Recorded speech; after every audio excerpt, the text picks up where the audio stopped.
On November 21st, 1920, Johnny MacDonald planned to wear the Dublin goalkeeper's jersey in the afternoon, if he was still alive, which was no certainty because for the morning he dressed in the invisible cloak of the political assassin.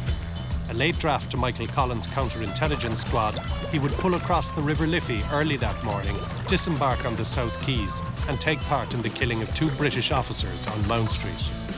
Later that day, the man in the cap, as MacDonald was known, would witness from beneath his goal the backlash to his morning's work, when the British Army opened fire on the crowds within Croke Park and then outside as the throng evacuated. Bloody Sunday would soak its way into the tapestry of violent flux that was Ireland in the second millennium. Dublin goalkeepers tend not to be ordinary civilians. Paddy Cullen's showband swagger summed up the sexy 70s like a swig of Satzenbrau or a nostril full of brute. The lonely and stoic passion of John O'Leary was a constant to the recessionary 80s, when the final reward of 95 seemed to augur a new dawn of plenty on and off the field.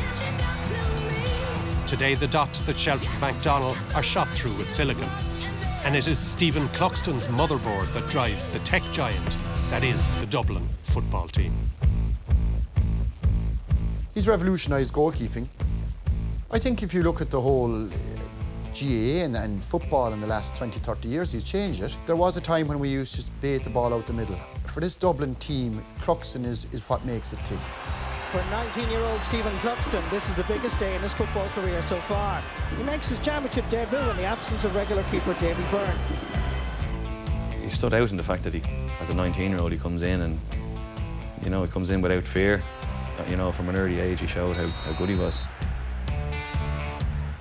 2007, 8, 9, we used to have meetings based basically on Cluxton and how to crack his kickouts. I think even since then, the fact that we were having meetings, even now compared to then, he has come on so much. I don't think you could have meetings right now to crack him.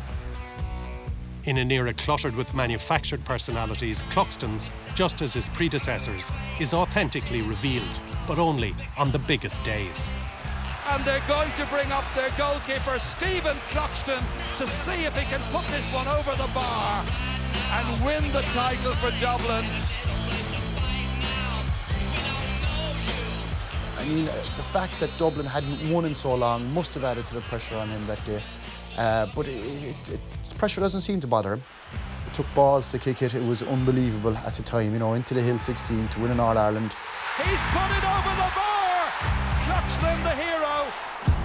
In Dublin terms, anyway, I don't think there's been any bigger contributor to their success. How many Gaelic teams now, how many county teams are utilising short kickouts? That all started with Stephen Cluxton. You ask about a goalie, you don't ask about the saves he makes anymore, you just ask how was his kickouts. And I think that's down to Cluxton on his own. He's the guy that changed it all. And I don't think there's anybody in the country that's as good as him at it.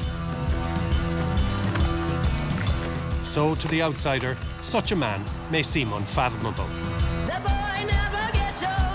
But to the Dub, it's just plain depth. And they have grown to expect it.